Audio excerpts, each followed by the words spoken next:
Menohok, Hotman Paris sentil sikap Teuku Ryan usai cerai dari Ria Ricis. Laki-laki perlu harga diri. Di tengah heboh kisruh rumah tangga Ricis dan Teuku Ryan, pengacara Hotman Paris turut berkomentar. Ia sempat menyoroti masalah transferan uang 500 juta dari Ricis kepada Teuku Ryan. Hotman Paris lantas memberikan komentar bak sindiran kepada Teuku Ryan.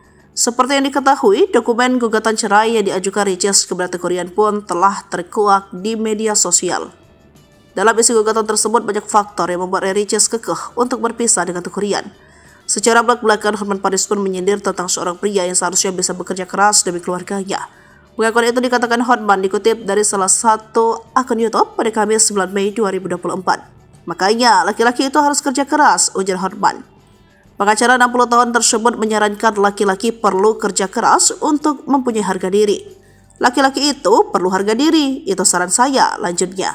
Tak hanya itu, ayah 3 anak ini juga menilai seorang pria tak mempunyai wibawa jika dirinya tak bisa mencari nafkah. Laki-laki itu gak boleh hanya nyinyir, laki-laki gak ada wibawa kalau gak bisa cari duit, ibunya. Terlebih menurut Hotman, jika laki-laki pekerja keras berbuat salah pasti akan mudah dimaafkan oleh istrinya.